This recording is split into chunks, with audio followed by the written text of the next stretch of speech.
everyone, Elsie Jensen here. Today we are going to make a lentil and ham soup and a ham and Swiss sandwich, as well as work on our next loaf of sourdough bread.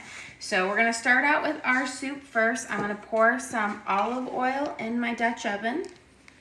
It's about 2 tablespoons, I would say. Just enough to kind of coat the bottom of the Dutch oven so that nothing burns. And I'm going to turn it on to start heating it up. And I will start with my yellow onion. I'm going to put 1 whole yellow onion in there. I'm going to cut off the skin, the sides, and then take off this top layer. It's just easier if you pull that whole top layer off instead of trying to get just the brown. I just find a little bit of waste, but it works well. And then I'm going to chop it in half, and I'm going to do a kind of a small dice on these carrots. So I'm going to first cut them all lengthways, and then I'll hold it together, and then I'm just going to chop down. And then towards the end, when it gets really small, I flip it and I chop that way. That way you just have a little bit more length on your onion. Onions can be slippery to cut, so I always make sure I have a sharp knife. If my knife is dull, it will slide, and that's when you're more likely to get cut. And then I just do a quick flip here and hold at the very edge. And I will throw my diced up onions in my Dutch oven.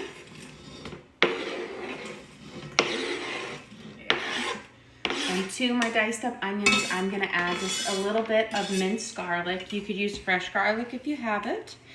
I just find this is a little bit more convenient than having to peel and mash and get fresh garlic. There we go. I'm putting about a teaspoon in of minced garlic. And I'm going to give this a good little stir to coat it all so that it can start sauteing up.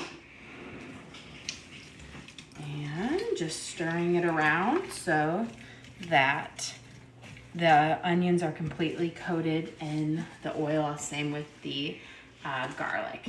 Now I'm going to chop up my carrots. I'm using full length carrot, so I'm going to give them a quick peel because the outer peel does not have a good texture or flavor. So you'll want to peel them. You could use pre-cut carrots or baby carrots. For those of you who don't know, baby carrots aren't actually baby carrots. They're full-size carrots that have been shaved and chopped into the little pieces. So you're not eating the cute little baby carrots that you think you are. They're just these plain Janes. I'll give them a quick peel. And toss my little scraps away. Trying to keep my areas a little cleaner. Sometimes it gets a little messy when I cook. And I'm going to chop off the tops and the bottoms. And I'm going to do these. I'm going to quarter my big ones because they're kind of big and I don't want them that large. And I'm just going to do a smaller kind of dice on these as well. That way they'll saute and get up soft with my soup. Just like this. This way they'll cook faster. If you leave them whole, you'll need to cook your stew even longer. But I try to make all of my meals be done in about 30 minutes or so. So just a slightly smaller. And this guy on the bottom is small enough, so I'm just going to give him a simple chop. And cut him in half and half again. And did you guys know that orange isn't the original color of carrots?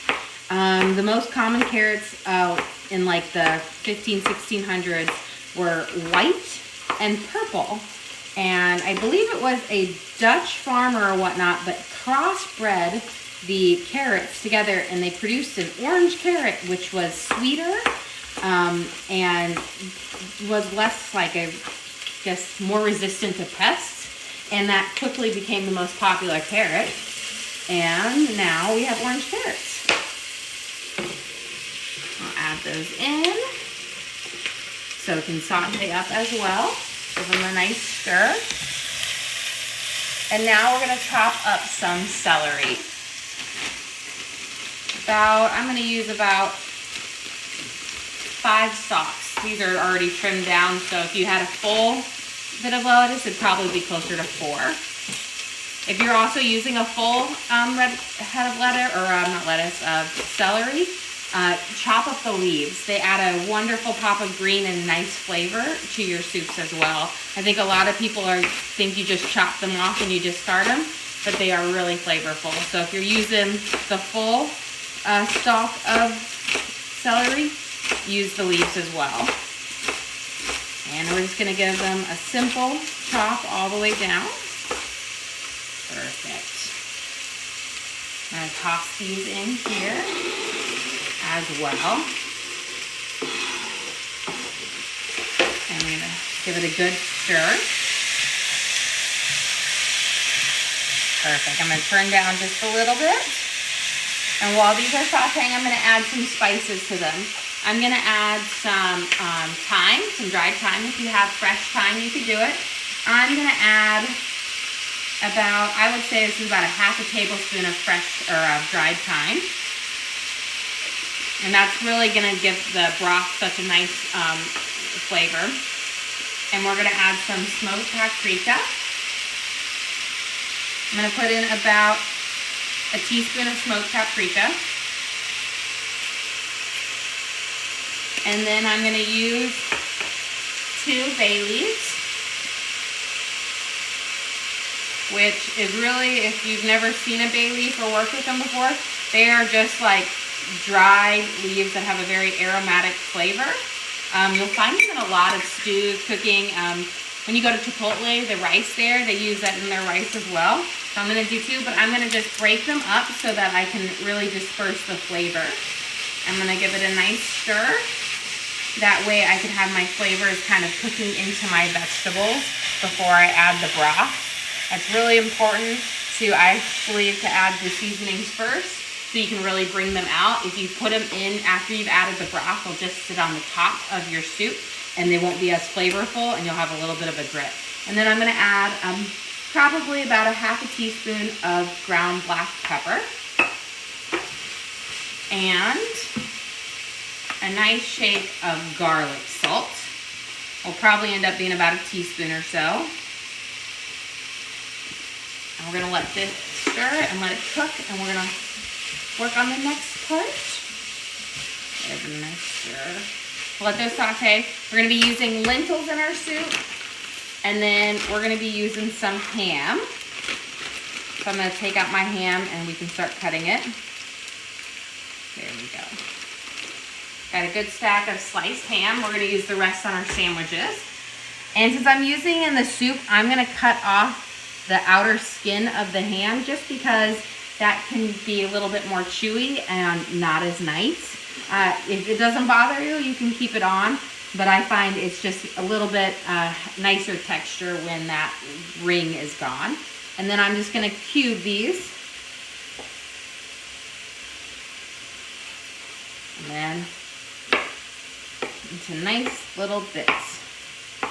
Like this. These are, you know, you can use thicker cut ham if you have it, or you could buy the pre-cubed ham already at the store.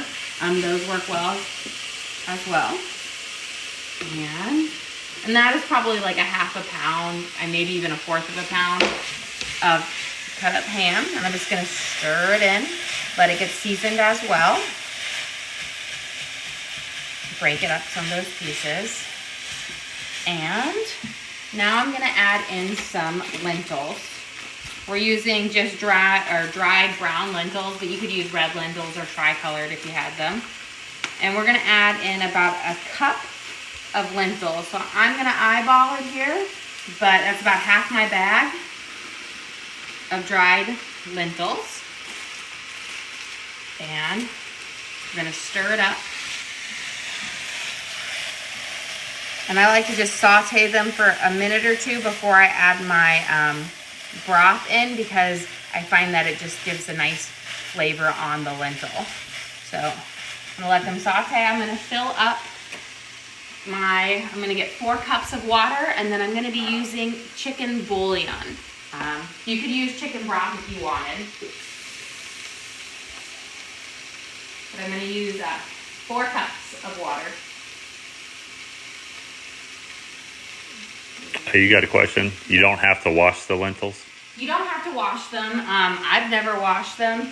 If you're using beans, yes, beans you let soak and then you wash them. But lentils are a legume, and I think they're different. I've never washed them before, but doesn't mean you're supposed to or not. I've never heard of washing lentils, or I've never done it, and I'm still alive. So I put my 4 cups of broth in there, or water in there, and now I'm gonna add a big heaping spoonful of chicken bouillon. I like to use chicken bouillon and water over chicken broth because I can add just a bit more flavor than I can with chicken broth. Chicken broth, I think, is great in some recipes, but I find that it's kind of lacking in flavor unless you make your own. And so I like to just use chicken bouillon because I think it packs a bigger punch. You could also use vegetable bouillon in here as well. I'm gonna give it a good stir. And then I'm gonna turn it up. We're gonna let it simmer. And then towards halfway through cooking, we're gonna add some chopped up kale and some parsley. But as this is starting to simmer, we are going to work on our grilled cheeses over here. So we're gonna use up the rest of our sourdough bread that we made the other day. Later in our thing, we're gonna make the dough for our next loaf of sourdough. But this is the one we made, I think, I baked it 2 days ago. And it has a nice bubble, not too many in there. It turned out really nice. There we go. So I'm gonna cut 4 slices. Perfect. And we'll butter each side of them. But I find that for a loaf that I make, I can get about, I wanna say 6 grilled cheeses out of them. Perfect. And then I always have like a bit of toast with the things. I never use my butts of the bread or the heels for my grilled cheese. Those are better for toasting up and eating. Okay, so I've got our sliced sourdough here. And this is the one we made a couple days ago. And then we're gonna work on our dough for the next one. And what you're gonna wanna do is you wanna put butter on just one side. You got a question? What's your favorite food? My favorite food? Oh, I am not 100%. My favorite type of cuisine, I love Indian food, but my husband and the rest of my family absolutely hate it. So I never get it unless I go out with my friends or whatnot. But I absolutely love Indian food. But I don't know if I have a dish in particular that is my absolute favorite. I like to eat all sorts of things. I'm a very adventurous eater. I've eaten everything. I've had Rocky Mountain oysters, if you know what those are. I've eaten sea worms. I've eaten fish eyeballs. I've tried it all. I don't knock it until I try it. One of the things that I love that's really weird, I love cow tongue, beef tongue. I don't know why, but I think it's absolutely delicious. So we have our sourdough, and now I'm gonna start out with some Swiss cheese. Actually, I'll do my mustard on my top one. So I'm gonna put a bit of Swiss cheese on each slice. I try not to let my cheese go over the edges of the grilled cheese, otherwise it will just melt and burn on your plate or your skillet. And then I find using a non-stick skillet is important. This is a HexClad, which doesn't use Teflon, but is also scratch proof. And I've had it for 2 years now, and I haven't scratched it yet. And I'm not the most gentle with my cooking utensils, but I love it. It's a great pan. And but you want to use a non-stick. It just crisps up nicely. Unless you're really skilled with a cast iron skillet, then you could use that. Okay, so I'm gonna get our ham, and I'm gonna just chop off my outer ring of my ham, just because I'm not a big fan of that chewy outer shell of it, the crust of it. I don't know what you call it, the outer skin. So I just chop it off just so that my meat is kind of more consistent in texture. And I'm going to layer on, and then this big one just here. And these are thick cut. You could use thinner cut if you wanted, but you just don't want to make it too thick that it's going to have a hard time heating up. And then my top layer of cheese is going to be provolone. I feel like Swiss and provolone taste a lot alike, but I used up all my Swiss, so we're working with provolone. And then, before I add on my top slices of bread, I'm going to put a little bit of Dijon mustard on it. And that's just for a little kick and spice. If you've ever had the ham and Swiss baguettes from Starbucks, that's essentially what they do. You have your ham and your Swiss cheese, and then they have a little bit of Dijon mustard on it. And it actually works really well. It pairs nicely. I'm not a huge mustard fan. I actually typically don't like it, but just a pinch, and then I'm gonna get a knife to spread it. Just gives you that little extra bite in your sandwich. So a very, very thin layer of it. And we'll put that up on top there. And using some Grey Poupon. If you remember, my husband thinks this is like the bougie, fancy mustard of the elite. It's just some mustard. There we go. And we're gonna put it on there, and I'm gonna turn my skillet on to a 6. I don't wanna cook it too high because I really want the bread to crisp up and melt our ham and cheese. I'm gonna wash my hands because it's got a little mustard on it. And let's get my spoon out. Let's give this guy a nice little stir. We've got a nice rolling boil on it, so I'm just gonna turn it down to a 6 as well. And I'm gonna let it simmer for a little bit more, and then we'll add in some kale and some fresh parsley. But now we're gonna work on making our dough for our next sourdough. If you've never made sourdough before, you'll need a starter that you've been taking care of. But it's not like once your starter's ready, you're not gonna have bread that day. A good sourdough takes about 24 hours to make, and that's just because you have a lot of resting and proofing, and then proofing in the fridge, like a bulk proof. So I'm just gonna clear up my spot over here and do it. This starter I've had going for a little over a month now. I had one going before, but we went on a long vacation and I forgot to pop mine in the fridge, and it molded while we were gone. So I made a new one, and it's nice and bubbly. I fed it last night so that it would be ready to make bread this morning, to keep it nice and active and bubbly. So I'm using a scale. I find scales work the best, but you could also use like the cups. The only problem with cups is a lot of times you might have it packed, or there could be an air pocket, which makes the makes to have a higher, more flour or less flour. So the scale is nice because I can be exact, and I'm doing it in grams. So I'm gonna tar it or tear it. I'm never sure how you pronounce that. Until my thing says 0, which is not wanting to. Okay, let me turn it off and on again. There we go. Now we're gonna add in 100 grams of sourdough starter. I always like to give my starter just a little bit of a stir before I use it and pour it in. So we're gonna use 100 grams of starter. I'm trying to see my scale. So that's 30. And this is probably like close to 1/4 of a cup. It's not that much. Ooh, I'm so close.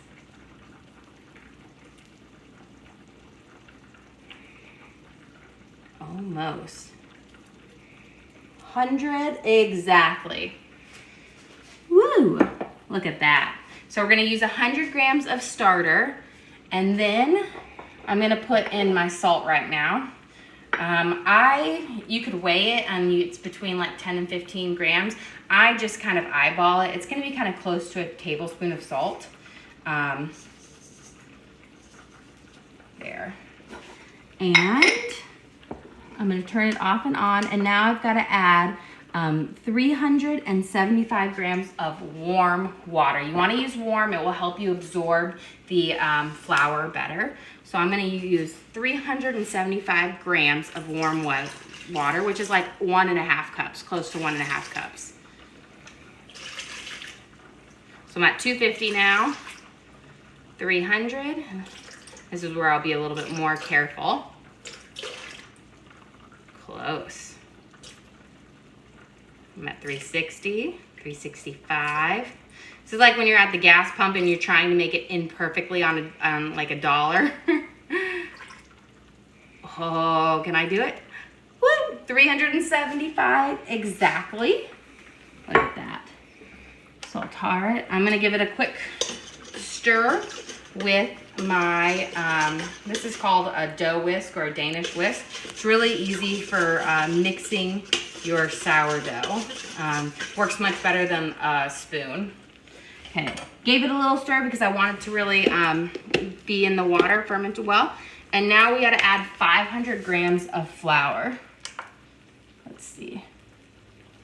Yeah, it's saying my scale's too heavy. So sometimes what I do when it's too heavy, I just get another bowl out and I'll measure it in.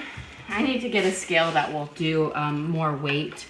Okay, so I'm gonna put it there, tar it to where it's at 0, and we have to add 500 grams of flour, which is about 3.5 cups or so. So I know I can eyeball it and put that's 150. 268, and you're using bread flour.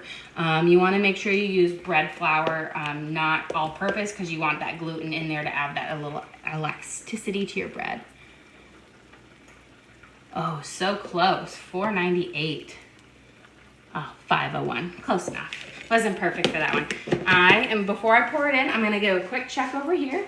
I'm going to give a nice stir on there. You want to make sure none of your lentils are sticking to the bottom. And then let's check our grilled cheese, see if they're ready for their first flip.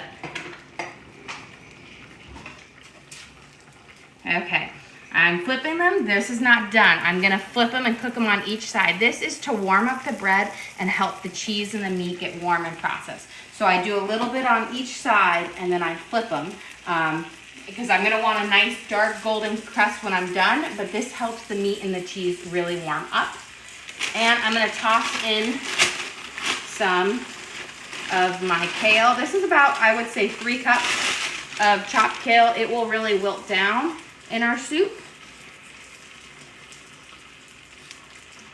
And I'm gonna give it a nice stir. I wanna make sure all of my kale gets covered with the broth. Perfect. And then I'm just pushing it all down, and then we can finish up our sourdough. Good. I'm gonna turn this guy down a little because my skillet's warmed up. These are gonna cook a lot faster now. So I've got my kale pushed down in the broth so it can get tender. I just measured in 500 grams of bread flour, and we're going to mix it into our sourdough starter, warm water, and salt mixture here. So I'm gonna pour it all in. And then I'm gonna use my dough whisk or Danish whisk, and I'm gonna use it to stir it up until it's kind of a sticky batter. And it will get a little bit firmer to touch as it sits because it will absorb, the flour will absorb the water more. Give it a nice stir. You don't want a dry batter when you're making bread, because if it's too dry, your bread will just be really dense. Having a nice, light, sticky dough is perfect. So I'm gonna give it a good mix. And then the trick with this is, in about 30 minutes, I will take it and I will fold it onto itself like 4 times, folding it back and forth. And you do that every 30 minutes for 2 hours. So it's about 4 folds onto itself before you do the first set of rising, which takes 6 hours.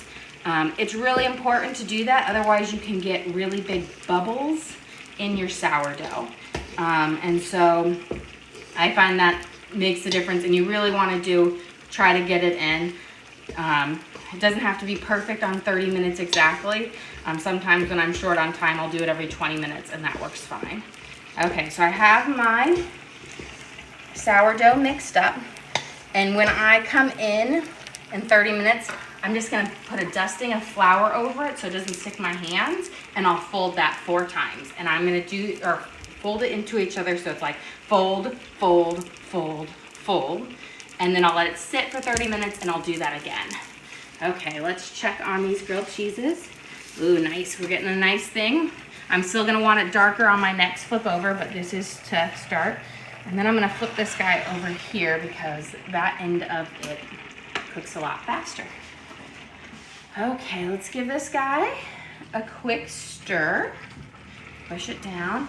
And now we're gonna chop up some fresh parsley to go in our stew. This will add just a nice little flavor punch. Parsley has it's a very delicate herb. I don't feel like it's too overpowering. It's not like cilantro or basil or whatnot that has a much stronger flavor to it. But it adds a nice kick. And I don't use it for garnish. I use it for the flavor in there. I'm not a big fan of having garnishes just to have garnish. It needs to add something to it, like a nice flavor profile. But again, I always say my food tastes good. It doesn't always look beautiful. I care more about the taste than the presentation. There we go. So I'm just picking up some of these stems off of them. And where did my knife go? It's right over here. And I'm going to start through, and I want to try to chop this up really small. So I'm going to kind of put it in a ball like this, and then I'm going to go through and I'm just going to push my hand down with this, and then I'm going to rock this hand up and down, and I'm going to slowly move it over my parsley as I go. Then I'll scoop together, and I'm going to do it in the opposite direction. This allows you to chop it up fairly well. I find this works better than those little like herb scissors or choppers.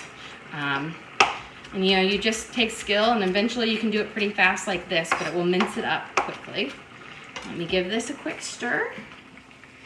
Nice. You can see our lentils are absorbing and they're starting to get soft, which is perfect. This is a nice hearty stew. Let's flip this guy over. Perfect. Look how pretty he is. And this side needs to cook a little more.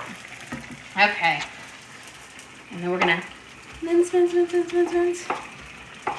And I like to go over it, and so I want all of mine to be fine like this. So just fine pieces of it. You can also, they do make these herbs that are I will say they're a mix between fresh and dried. And they come in little tubs in the like herb section of the grocery store. Those work fairly well. They have a good shelf life. They'll last in your fridge for like 2 months. You could always use that, especially if you're not going to use a lot of parsley in your meal. You can get one of those tubs, and that way you can just throw it in instead of buying a whole bunch. There we go. Perfect. In the summertime, I typically have all of my herbs growing. I told my husband, I said, I want to build over in this part of my dining room, I want to build shelves and then have potted plants on them and have my herbs over there.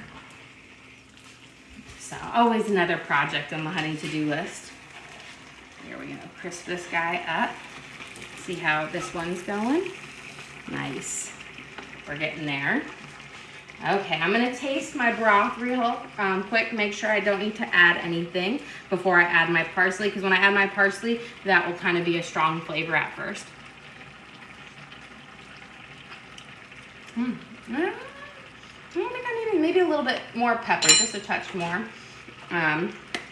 We started with a half a teaspoon, so I'm probably going to add maybe a 1/4 of a teaspoon more. Your pepper, like spiciness, depends on how old it is. If you use fresh ground pepper, it's going to be a lot more spicy than if you use ground pepper. And that goes with all spices. If you've had spices sitting in your cabinet for a long time, they're not going to be as flavorful as those that you have just bought fresh from the store. And so you might need, they're not bad, they just need to use a little bit more. I remember one time I was cooking Swedish gingerbread cookies, which are called pepparkakor, and it was just using some spices I hadn't used in a long time. We used them and they had like no flavor. So we ended up using like quadruple the recipe amount just to get the right flavors in. Let's see. I want to get those a little bit more golden on that side. But again, we'll turn it up just a teensy bit.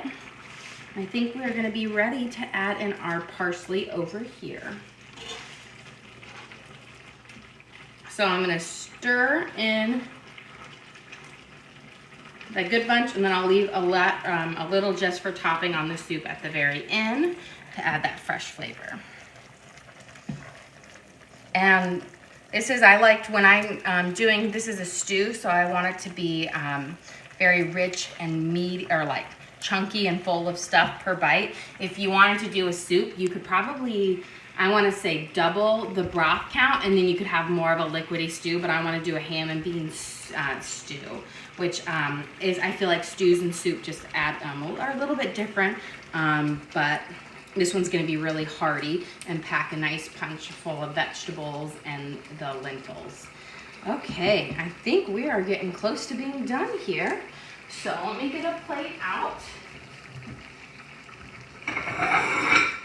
and a bowl and a spoon. So check these, flip them one more time.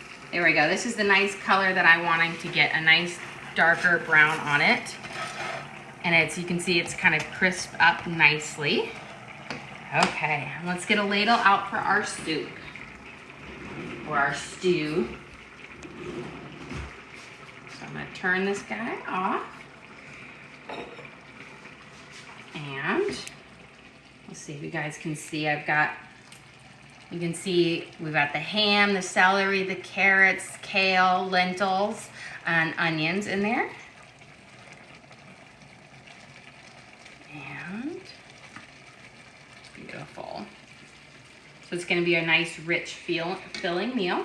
And then I'm going to put a little bit of the fresh parsley right on top just to add a nice little fresh profile in. And now, turn off my skillet here. And I'm going to start with our ham and Swiss. Well, ham, Swiss, and provolone. Cut into it.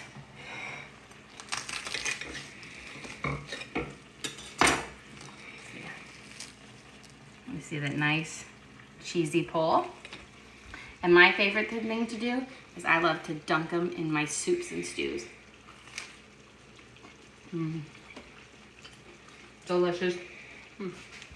Thanks for joining us here today. Don't forget to like and subscribe. We try to do fresh meals every single day. We typically do lunch and dinner. On the weekends, we'll throw in a breakfast. But we like to show you what we feed our family and our journey cooking. We worked on our sourdough bread. We made our our dough for our next loaf. This is the sourdough we used from the previous loaf, and a nice lentil stew. Again, thanks for joining us. Don't forget to like and subscribe.